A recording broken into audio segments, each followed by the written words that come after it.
بسم اللہ الرحمن الرحیم۔ جن لوگوں کو زکوٰۃ دینا جائز ہے، قرآن میں ان کے 8 مصرف بیان فرمائے ہیں اللہ تعالیٰ نے، اور اس زمانے میں ان میں سے 4 موجود ہے۔ یہ ساری چیزیں ہم نے آپ کو بتا دی۔ اب آج ہم آپ کو بتانے والے ہیں کہ کن لوگوں کو زکوٰۃ دینا جائز نہیں ہے، یعنی کون کون لوگ ہیں جن کو زکوٰۃ دینے سے زکوٰۃ ادا نہیں ہوگی۔ تو یہ بھی 8 قسم کے لوگ ہیں۔ تو یہ 8 قسم کے لوگ ہیں جن کو زکوٰۃ دینے سے زکوٰۃ ادا نہیں ہوگی۔ نمبر 1، وہ شخص جس پر خود زکوٰۃ فرض ہو۔ ایسا شخص شریعت کی نظر میں مالدار ہے، یعنی جس آدمی کے پاس میں خود کے پاس میں سونا، چاندی، نقد، مال تجارت، ان چاروں کو جوڑ کر اگر 52.5 تولہ چاندی کی قیمت کے برابر پیسے بنتے ہیں، جو تقریباً 1,70,000 کے قریب 52.5 تولہ چاندی کی قیمت ہے آج کے زمانے میں، تو چاروں چیزوں کو جوڑ کر اگر کسی کے پاس میں 1,70,000 روپے ہیں تو وہ شخص صاحب نصاب ہے، اس کے خود کے اوپر زکوٰۃ فرض ہے، وہ خود زکوٰۃ دینے والا ہے، شریعت کی نظر میں وہ مالدار ہے،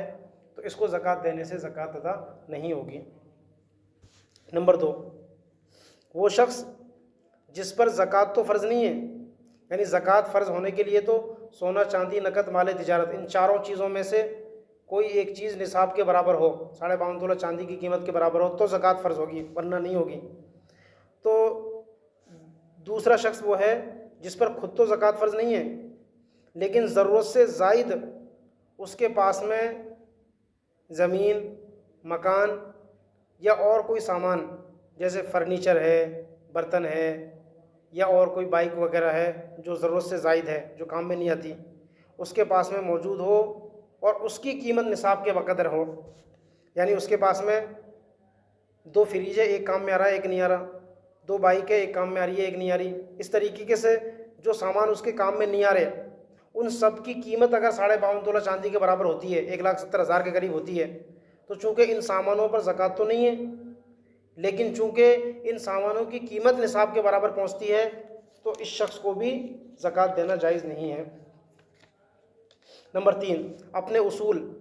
یعنی ماں، باپ، دادا، دادی، نانا، نانی اوپر تک۔ نمبر 4، اپنے فروع، یعنی بیٹا، بیٹی، پوتا، پوتی، نواسا، نواسی نیچے تک۔ اسی طریقے سے نمبر 5 ہے شوہر بیوی کو اور بیوی شوہر کو زکوٰۃ نہیں دے سکتی۔ یہ 5 ہم نے آج آپ کو بتائے، باقی 3 انشاءاللہ کل بتائیں گے۔